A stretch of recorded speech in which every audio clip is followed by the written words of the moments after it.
सभी को नमस्कार। हिंदी साहित्य का इतिहास हम पढ़ रहे हैं और साहित्य के इतिहास में हम देख रहे हैं आदिकाल के विषय में पिछली परीक्षाओं में पूछे गए प्रश्न।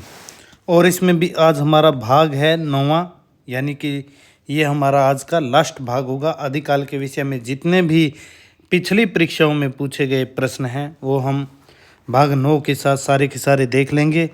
तो मैं आनंद पारिक और स्वागत करता हूं आपके अपने YouTube चैनल स्टडी फ्लाई पर। अगर आपको ये वीडियो क्लासेस पसंद आ रही है तो इन्हें लाइक, शेयर और चैनल को सब्सक्राइब करना न भूलें। सब्सक्राइब अवश्य करें चैनल को। तो चलिए आज के प्रश्न देखते हैं। हमारा पहला क्वेश्चन है आज का, किस रासो ग्रंथ को आलय खंड के नाम से जाना जाता है? आलय खंड के विषय में ये क्वेश्चन जो है पूछा गया है। किस रासो ग्रंथ को आलय खंड के नाम से जाना जाता है? ऑप्शन ए चंद्रबरदाई का पृथ्वीराज रासो, नरपति नालय का बिसलदेव रासो, जगनीक का परमाल रासो और दलपति विजय का खुमान रासो। तो आलय खंड के नाम से जाना जाता है किसे? पृथ्वीराज रासो को, बिसलदेव रासो को, परमाल रासो को या खुमान रासो को। तो इसका आंसर आप लगाइए। चलिए देखते हैं पहले क्वेश्चन का उत्तर। हम आलय खंड के नाम से जाना जाता है ऑप्शन सी जगनीक का परमाल रासो। आलय खंड जो है परमाल रासो का ही एक खंड माना जाता है। देखिए, परमाल राजा परमर्दिदेव महोबा का राजा था, चंदेल शासक था, पर लिखित परमाल रासो ग्रंथ आलाह खंड के नाम से भी प्रसिद्ध है। यह एक लोक गेय काव्य वीर गीत है जिसका रूप परिवर्तित होता रहा है। लोक गेय काव्य आला शैली में, ये मोस्ट होगा, कौन सी शैली में है? आहला शैली में रचित है और यह एक लोकगेय काव्य है जिसके कारण इसका रूप परिवर्तित होता रहा है। क्योंकि लोग ये जो लोककंठ में सुरक्षित था ये काव्य, लोग गाते थे, अल्हेत गाते थे बैंसवाड़ा पूर्वांचल उत्तराखंड उत्तर प्रदेश में। तो यहाँ पर क्या था कि इसका सबसे पहले जो प्रकाशन था वो करवाया था चार्ल्स इलियट ने। वो फर्रुखाबाद के कलेक्टर थे, तत्कालीन जिला कलेक्टर थे। तो उन्होंने भाटों और चारणों को एकत्रित करके इसकी जो है इसे लिखवाया था आला खंड को। पहले ये लोक गेय काव्य था, लोग गाते थे, पीढ़ी दर पीढ़ी इसका स्थानांतरण जो है वो होता रहा था। हजारी प्रसाद द्विवेदी ने पृथ्वीराज रासो की तरह इसे भी अर्ध प्रमाणिक रचना माना है, क्योंकि बाद में जो भाट या चारण या जो भी लोग इसे गाते थे तो इसमें जो है नए नए अंश जुड़ते रहे। तो यह भी अर्ध प्रमाणिक रचना इसे भी माना किसने? हजारी प्रसाद द्विवेदी जी ने। हमारा दूसरा प्रश्न, तो पहले प्रश्न का उत्तर जो है, पहले प्रश्न का उत्तर एक बार फिर से ऑप्शन सी मैं आपको बता दूं, जगनीक का परमाल रासो। दूसरा हमारा प्रश्न देखिए, 12 बरिस ले कुकर जिए ओ 13 जिए सियार, बरिस 18 छत्री जीवे आगे जीवन को अधिकार किस विधा की रचना है? ऑप्शन ए सोहर, बी कजली, सी बिरहा, सी डी जो है आला। तो 12 बरिस ले कुकर जिए ओ 13 जिए सियार, बरिस 18 क्षत्रिय जिए आगे जीवन को धिक्कार। तो ये पंक्तियां जो है किस विधा की रचना है? तो उत्तर दीजिए इसका। चलिए देखते हैं क्वेश्चन 2 का उत्तर। तो ये पंक्तियां जो है किस विधा की रचना है? ऑप्शन डी आला, क्योंकि ये पंक्तियां जो है आलय खंड की है। आलय खंड की ये पंक्तियां हैं, यानी कि परमाल रासो। आलय खंड कह दो, परमाल रासो कह दो। तो आला शैली में ये पंक्तियां आलय खंड की है, तो आला शैली में ये होगी। तो ऑप्शन डी होगा। 12 बरिस ले कुकर जिए वीर काव्य है आला खंड। तो यहाँ देखिए 12 वर्ष ले कुत्ता जो है वो 12 वर्ष जीता है, कुत्ते की उम्र 12 वर्ष है। ओ तेरा लिए जिए सियार, सियार 13 साल जीता है। बरिस 18 क्षत्रिय जिए, छत्री जो है 18 वर्ष जीता है, आगे जीवन को धिक्कार। अगर 18 वर्ष से ज्यादा उम्र किसी क्षत्रिय की होती है तो उसके जीवन को धिक्कार है, यानी कि उस वह अपने देश के काम नहीं आया, युद्ध नहीं किया, वीरगति को नहीं प्राप्त हुआ, 18 वर्ष से ऊपर जी रहा है तो उसके जीवन को धिक्कार माना गया है। 12 वर्ष लो कुकर जिए, ओ 13 ले जिए सियार, बरिस 18 क्षत्रिय जिए, आगे जीवन को धिक्कार। तो ये जो पंक्तियां हैं वो है आलाखंड परमाल रासो की और आलय से ली। यहाँ लिखा था मैंने, ये देखिए, यह एक लोकगेय काव्य आल्हा शैली में रचित है। तो आलाखंड के नाम से परमाल रासो ग्रंथ प्रसिद्ध है। आलाखंड नामक काव्य ग्रंथ का दूसरा नाम है, वही प्रश्न जो है वो दोबारा पूछ लिया गया। आलाखंड नामक काव्य ग्रंथ का दूसरा नाम है option A Khuman Raso, B Vijaypal Raso, C Hammir Raso, D Parmal Raso. तो बिल्कुल आसान उत्तर देखिए, परमाल रासो। आलाखंड काव्य ग्रंथ का दूसरा नाम क्या है? परमाल रासो। ऑप्शन डी है परमाल रासो। यहाँ देखिए थोड़ी सी व्याख्या। आलाखंड स्वयं कोई मूल रचना न होकर परमाल रासो का एक खंड मात्र है, जिसमें 23 अध्याय है, जिन्हें खंड कहा जाता है। इस ग्रंथ में परमाल की सेना की वनाफर शाखा के 2 क्षत्रिय वीरों आला उदल के 52 युद्धों, 52 छोटी बड़ी लड़ाइयाँ और अनेक विवाहों का इनमें वर्णन जो है वो मिलता है।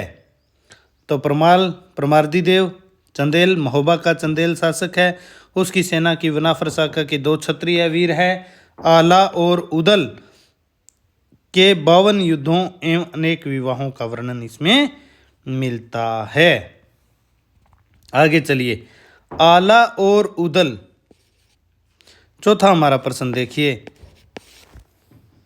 आला और उदल के चरित्र को वीर गीतात्मक काव्य के रूप में रचने वाले कवि कौन हैं? Option A Bhatt Kedar, B Shridhar, C Jagnik और डी चंदबरदाई। तो आला उदल के चरित्र को वीर गीतात्मक काव्य के रूप में रचने वाले कवि हैं। कौन कवि हैं? तो उत्तर होगा, देखिए हमारा चौथा क्वेश्चन, इसका उत्तर हम देख लेते हैं। तो आला उदल के चरित्र को वीर गीतात्मक काव्य के रूप में रचने वाले कवि कौन हैं? ऑप्शन सी जगनीक, क्योंकि जगनीक ने रचा परमाल रासो, जिसे कहते हैं आलाखंड भी जिसे कहते हैं, आलाखंड के नाम से भी प्रसिद्ध है। आला उदल के चरित्र की इसमें जो है चरित्र का इसमें वर्णन किया गया है। तो जगनीक इसका आंसर होगा। देखिए, इस वीर गीत काव्य का रचयिता जो है जगनीक संवत 1230 महोबा के चंदेल राजा परमाल यानी कि परमर्दी देव के दरबारी कवि था। परमाल का दरबारी कवि था। तो जगनीक इसका रचयिता। पांचवा हमारा क्वेश्चन देखिए, उत्तर प्रदेश में आल्हा खंड के नाम से कौन सा काव्य प्रचलित है?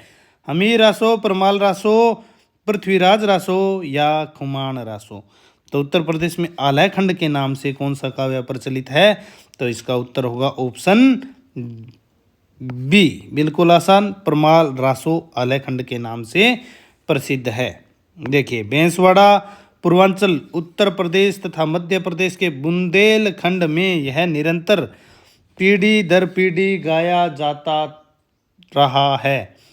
आला का प्रचार यूँ तो सारे उत्तर प्रदेश उत्तर भारत में है, पर बेंसवाड़ा इसका केंद्र माना जाता है। बुंदेलखंड में विशेषतः महोबे के आसपास आज भी है गाया जाता है। आला खंड का गायन वर्षा ऋतु में होता है। कब होता है? यह मोस्ट है, वर्षा ऋतु में जो है आला खंड का गायन होता है। इसके अलावा आला छंद गाने वाले क्या कहलाते हैं? अल्हेत कहलाते हैं। परमाल रासों का अंगिरस भी आप देखिए वीर रस है। तो क्या है? की पीढ़ी दर पीढ़ी गाया जाता था। किन क्षेत्रों में? बांसवाड़ा पूर्वांचल उत्तर प्रदेश के ये क्षेत्र है। मध्य प्रदेश के बुंदेलखंड में निरंतर पीढ़ी दर पीढ़ी गाया जाता था। आला का जो प्रचार है सारे उत्तर भारत में है, पर बांसवाड़ा इसका केंद्र माना जाता है। पूछा जाए कि कौन सा केंद्र है, तो बांसवाड़ा इसका केंद्र माना जाता है। बुंदेलखंड में विशेषतः महोबे के आसपास आज भी यह गाया जाता है। वर्षा ऋतु में जो है आलाखंड का गायन होता है। गाने वाले आला छंद को गाने वाले अल्हेत कहलाते हैं। वीरस इसका अंगिरस है। तो चलिए अगला क्वेश्चन देखिए, 6 नंबर हमारा प्रश्न है। आला उदल किस राजा के सामंत थे? Option A Parmal, B Jagnik, C Kirtidatt, D Aurangzeb. तो आला उदल किस राजा के सामंत थे? तो ये क्वेश्चन पूछा गया है टीजीटी एग्जाम। तो आला उदल किस राजा के सामंत थे? क्षत्रिय वीर थे। ये हमने पहले भी देखा था कि आला उदल जो है, तो इसका उत्तर देखिए ऑप्शन ए परमाल। परमाल यानी कि परमर्दी देव।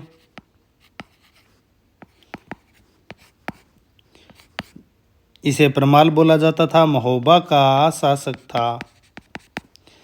तो इसके जो सामंत थे वो थे आला और उदल। पीछे हमने इसका देखा था, थोड़ा सा देखिए, ये रहा। इस ग्रंथ में परमाल की सेना की बनापर शाखा के 2 क्षत्रिय वीरों आला उदल के 52 युद्धों एवं अनेक विवाहों का वर्णन मिलता है। तो ये थे परमाल रासो। देखिए किसके सामंत थे? परमाल के सामंत थे। ऑप्शन ए 6 नंबर हमारा क्वेश्चन, उसका आंसर होगा ऑप्शन ए परमाल। देखिए परमाल रासो, रचनाकार जगनीक, रचनाकाल विक्रमी संवत 1230। वर्ण्य विषय क्या है परमाल रासो में?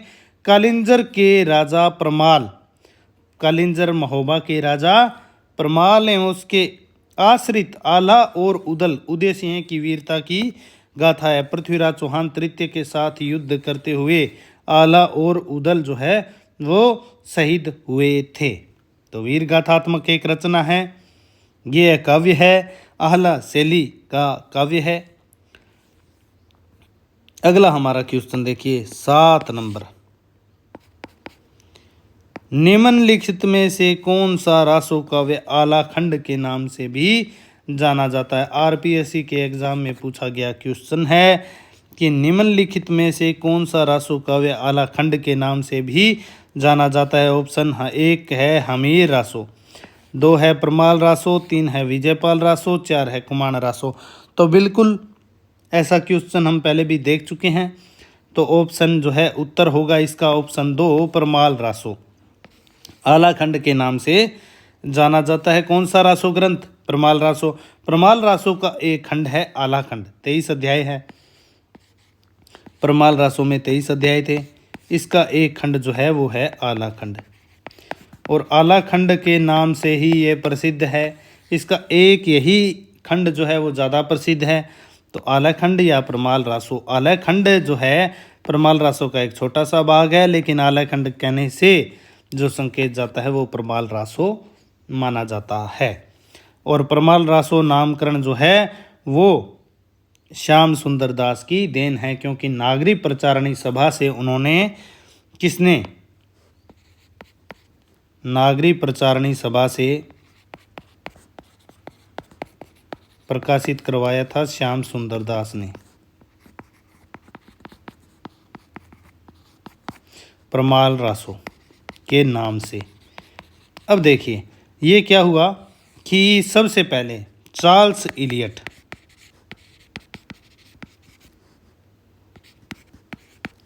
ये थे कलेक्टर फर्रुखाबाद के तत्कालीन, और उन्होंने भाटों और चारणों को इकट्ठा किया जो ये गाते थे। फिर इसे लिपिबद्ध करवाया, यानी कि इसे लिखवाया और इसे प्रकाशित करवाया, और उसी के आधार पर श्याम सुंदर दास ने इसका जो है वो पाठ निर्धारित किया और परमाल रासो के नाम से नागरी प्रचारणी सभा से इसे प्रकाशित करवाया। तो ये हुआ आलाखंड की बात। चलिए, तो ये हुआ परमाल रासो, उत्तर होगा 2। आगे चलिए 8वां हमारा प्रश्न। जो है खुमान रासों का रचयिता कौन है? खुमान रासों का रचयिता कौन है? Option A Jagnik, B Narpati Nalha, C Chand Bardai, D Dalpati Vijay. Khuman Raso का रचयिता कौन है? जगनीक, नरपति नाहले, चंद बरदाई, दलपति विजय। इनमें से कौन खुमान रासों का रचयिता है? तो बिल्कुल आसान, खुमान रासो क्लास में हमने अच्छी तरह से पढ़ा है, परमाल रासो भी पढ़ा है, पूरा का पूरा आदिकाल पूरा विस्तार से हमारे स्टडी फ्लाई की जो है प्लेलिस्ट है हिंदी साहित्य का इतिहास, हिंदी साहित्य का इतिहास। उसमें अगर आप जाएंगे तो ये विस्तार से शुरुआत से क्लास 1 से लेकर 27 तक पूरा आदिकाल हमने विस्तार से पढ़ा है। तो आप वहाँ जाकर इनके बारे में, और उसमें जो है हेडिंग भी दी हुई है, जो मतलब जैसे कि हम पढ़ रहे हैं रासो साहित्य, तो उसमें रासो साहित्य के नाम से क्लास है। फिर उसमें अलग अलग भाग जो हैं अलग अलग रासों हमने पढ़े हैं। तो इसका उत्तर होगा खुमान रासों का रचयिता कौन है? तो ऑप्शन डी दलपति विजय। उत्तर क्या है? दलपति विजय। जगनीक ने तो लिखा परमाल रासो, नरपति नाहले विसल देव रासो, चंद बरदाई पृथ्वीराज रासो। तो खुमान रासो के रचयिता ऑप्शन डी दलपति विजय। देखिए थोड़ी सी व्याख्या इसकी। खुमान रासो रचनाकार जैन कवि दलपति विजय। रचना काल क्या है? 9वीं सदी के आरंभ की रचना, और यह मत है सर्वमान्य।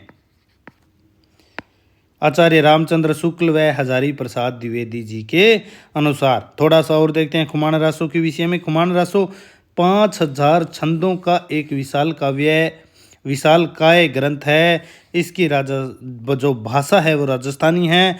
काव्य रूप प्रबंधात्मक है, पृथ्वीराज रासो की तरह। बिसल देव रासो मुक्त काव्य है। इसकी हस्तलिखित प्रति जो है पूना संग्रहालय में सुरक्षित है। कहाँ सुरक्षित है? पूना संग्रहालय में। जिस प्रकार से पृथ्वीराज रासो की हस्तलिखित प्रतियां उदयपुर, बीकानेर, अभोर संग्रहालय में है, उसी प्रकार इसकी जो है हस्तलिखित प्रति पूना संग्रहालय में सुरक्षित है। वर्ण विषय क्या है खुमान रासो का? आचार्य शुक्ल के अनुसार खुमान रासो में चित्तौड़ के शासक खुमान द्वितीय और बगदाद के खलीफा अलमामू के युद्धों का वर्णन मिलता है। खुमान ने 24 लड़ाइयाँ लड़ी थी, 24 युद्ध किए थे। इसका शासनकाल विक्रमी संवत 870 से 900 तक माना जाता है तक था। यहाँ यह बात याद रखिए कि खुमान रासो में खुमान द्वितीय और बगदाद के खलीफा अलमामू के युद्धों का वर्णन मिलता है। खुमान रासो में तो चित्तौड़ में 3 खुमान हुए हैं। देखिए खुमान प्रथम, खुमान द्वितीय और खुमान तृतीय। अलग अलग इनका शासनकाल है। ये खुमान रासो है खुमान द्वितीय के बारे में। इसके युद्धों का वर्णन, इसके और बगदाद के खलीफा अलमामू के जो 24 युद्ध हैं, इसके खुमान के जो खलीफा अलमामू के साथ भी युद्ध हुआ है, उसका वर्णन भी खुमान द्वितीय का जो हुआ, इसका वर्णन किया है दलपति विजय ने खुमान रासो में। खुमान के 24 युद्ध, खुमान ने जो 24 लड़ाइयाँ लड़ी थी, तो खुमान रासो में यही सब कुछ वर्णन है। लंबा चौड़ा ग्रंथ है, 5000 इसमें छंदों का विशाल काय ये ग्रंथ है। अगला क्वेश्चन हमारा देखिए, खुमान रासो के बाद में 9 नंबर हमारा प्रश्न आरपीएससी द्वारा पूछा गया है।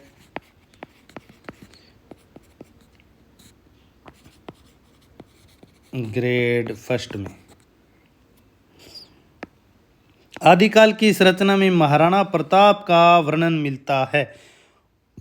ऑप्शन 1 प्रताप रासो, 2 खुमान रासो, 3 उदय सिंह रासो, 4 मेवाड़ रासो। किसमें? आदिकाल की इस रचना में महाराणा प्रताप का वर्णन मिलता है। कौन सी रचना में? तो दोबारा से ऑप्शन विकल्प मैं आपको बताता हूँ। विकल्प ए प्रताप रासो, 2 खुमान रासो, 3 उदय सिंह रासो, 4 मेवाड़ रासो। किस में मिलता है महाराणा प्रताप का वर्णन? तो ऑप्शन होगा 2 खुमान रासो। देखिए, खुमान रासो को हिंदी का प्रथम जय काव्य कहा जाता है। मोस्ट होगा आपके लिए। थोड़ी सी व्याख्या देखिए। खुमान रासो की वर्तमान प्रतियों में महाराणा राज सिंह के राज्यकाल, राज सिंह का राज्यकाल 1652 से 1670 ईस्वी तक का वर्णन मिलता है। इसलिए माता प्रसाद गुप्त ने इसे 17वीं शताब्दी की रचना माना है। डॉक्टर हजारी प्रसाद द्विवेदी के अनुसार इस ग्रंथ की चर्चा आदि काल में नहीं होनी चाहिए, लेकिन सर्वमान्य मत जो है 9वीं शताब्दी है। इसमें महाराणा प्रताप का वर्णन मिलता है। खुमान रासों में चित्तौड़ के जो शासक हैं बप्पा रावल से लेकर राज सिंह तक का वर्णन मिलता है। महाराणा राज सिंह 1652 से 1670 ईस्वी तक। तो महाराणा प्रताप की चर्चा भी इसमें हो जाती है और इसीलिए माता प्रसाद गुप्त ने इसे 17वीं शताब्दी की रचना माना है। तो चलिए थोड़ा सा और देखते हैं। खुमान रासों में बप्पा रावल से लेकर राज सिंह तक का वृतांत है, पर राणा खुमान का वृतांत विस्तार से होने के कारण इस ग्रंथ का नाम खुमान रासो रखा गया है। जैन कवि दलपति विजय द्वारा रचित इसकी भाषा जो है राजस्थानी है। इस ग्रंथ का निर्माण काल विक्रमी संवत 1730 से विक्रमी संवत 1760 के मध्य का है और यह कथन है अगरचंद नाहटा का।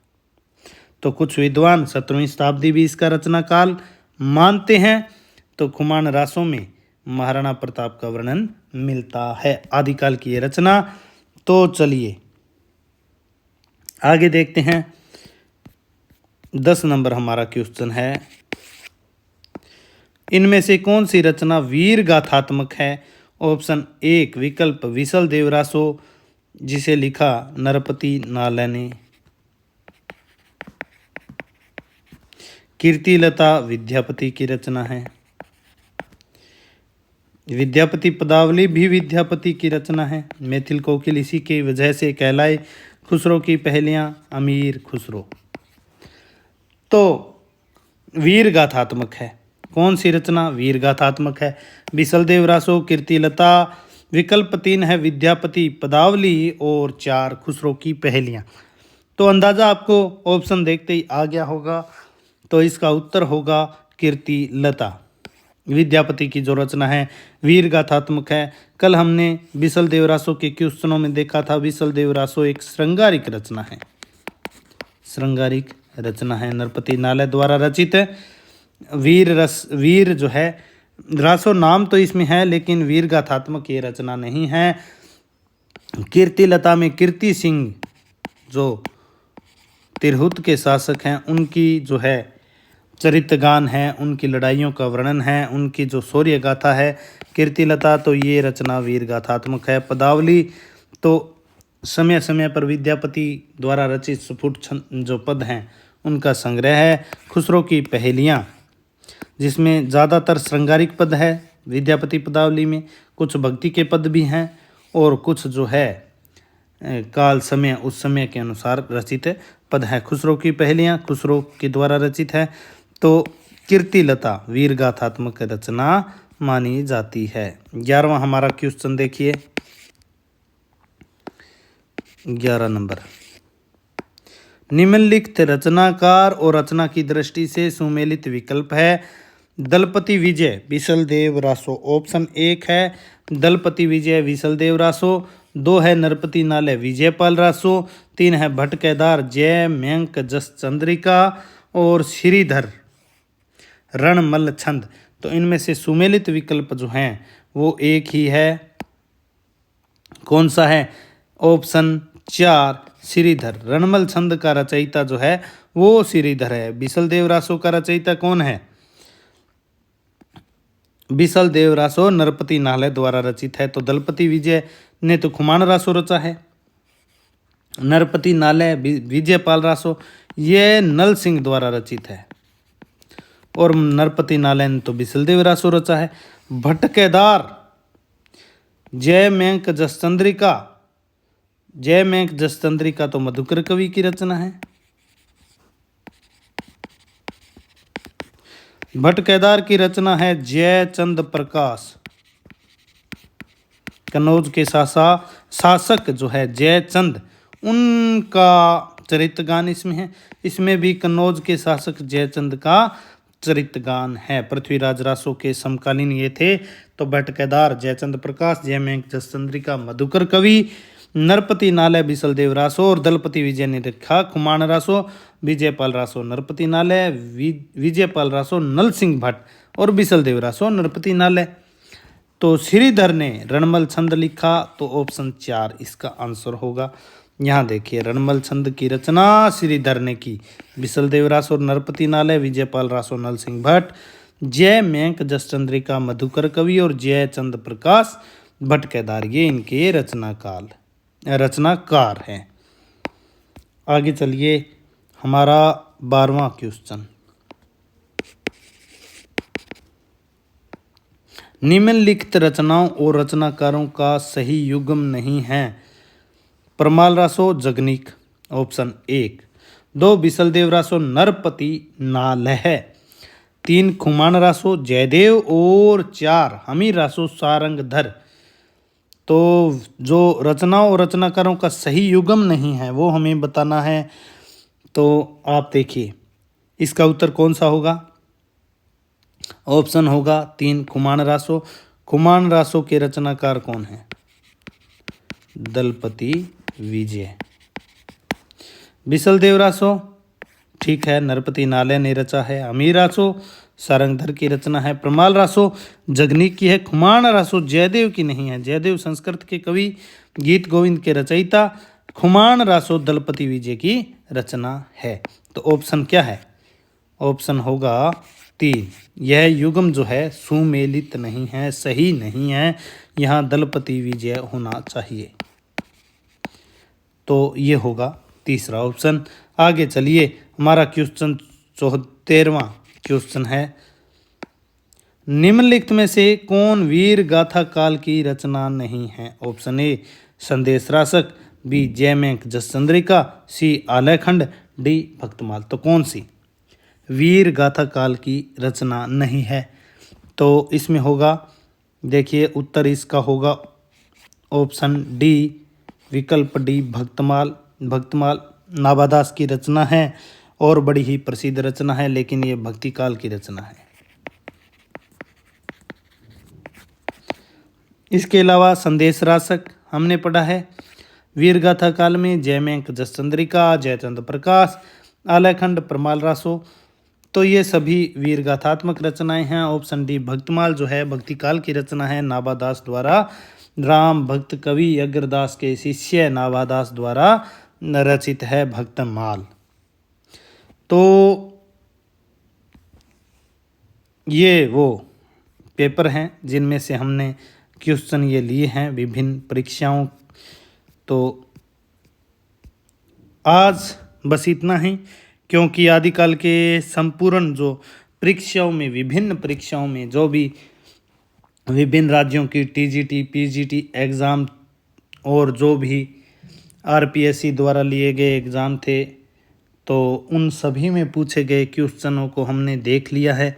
इसके 9 भाग हैं और एक अलग से प्लेलिस्ट भी है पिछली परीक्षाओं में पूछे गए क्वेश्चन। अगर आप हमारे चैनल स्टडी फ्लाई में जाएंगे तो आपको प्लेलिस्ट मिलेगी पिछली परीक्षाओं में पूछे गए प्रश्न।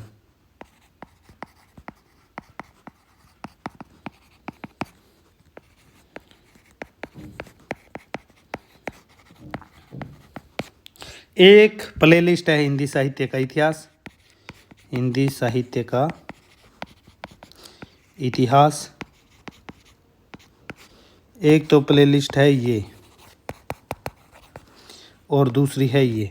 इसमें हम सभी क्वेश्चनों को रखेंगे पिछली परीक्षाओं में जो पूछे गए हैं, और इसमें हम पूरा का पूरा हिंदी साहित्य का इतिहास पढ़ेंगे। इसमें हमने अभी तक क्या क्या पढ़ लिया है, आदिकाल पूरा विस्तार से हम इसमें पढ़ चुके हैं, और इसमें हम आदिकाल के विषय में पिछली परीक्षाओं में पूछे गए प्रश्नों को हम पढ़ चुके हैं। आज आज की इस क्लास के साथ ही आदिकाल के विषय में पिछली परीक्षाओं में पूछे गए प्रश्न जो है पूर्ण होते हैं। ये 9 क्लासेज हो गई हैं। औसतन एक में 20-25 क्वेश्चन तो एक में है। तो ये 9 क्लासेज में हमने सारे के सारे लगभग 250 के करीब क्वेश्चन हम देख चुके पिछली परीक्षाओं में पूछे हुए। तो ये आदिकाल हम पूरा पढ़ चुके हैं। ये क्वेश्चन भी इसके पूरे हो चुके हैं। अब हम जाएंगे भक्तिकाल पर। भक्तिकाल को पूरा विस्तार से पढ़ेंगे और इस प्लेलिस्ट में आपको आदिकाल के बाद भक्तिकाल के वीडियोज मिलेंगे पूरा विस्तार से, और कहीं से आपको पढ़ने की ज़रूरत इसके बाद नहीं रहेगी। इतना विस्तार से हम भक्तिकाल को पढ़ेंगे। तो और भक्तिकाल पूरा होने के बाद हम भक्तिकाल के विषय में पिछली परीक्षाओं में पूछे गए प्रश्न जो है एक बार संपूर्ण देख लेंगे। वो इस प्लेलिस्ट में आपको मिल जाएंगे। इसी तरह से हम आगे रीतिकाल देखेंगे और रीतिकाल के विषय में पिछली परीक्षाओं में पूछे गए प्रश्न इस प्लेलिस्ट में डाल देंगे। फिर आधुनिक काल और आधुनिक काल के विषय में पूछे गए प्रश्न, और फिर हम एक अलग प्लेलिस्ट में हिंदी व्याकरण पढ़ लेंगे। हिंदी व्याकरण पढ़ेंगे। तो इसी के साथ आज की ये क्लास मैं यहीं पर समाप्त करता हूँ। हमारे YouTube चैनल को आप ज़्यादा से ज़्यादा सब्सक्राइब करें, बेल आइकन भी दबाएं। जैसे ही नई क्लासेज आएगी आपके पास नोटिफिकेशन मिल जाएगा। ज़्यादा से ज़्यादा जो है हिंदी के विद्यार्थी या जो भी तैयारी करने वाले विद्यार्थी हैं उनमें इस जो है चैनल को, क्लासेज को आप शेयर कीजिए, क्योंकि हम हिंदी के बाद और सभी सब्जेक्ट्स जो हैं वो इस चैनल पर पढ़ाएंगे। तो इसी के साथ ये क्लास हम यहीं समाप्त करते हैं। नमस्कार, धन्यवाद।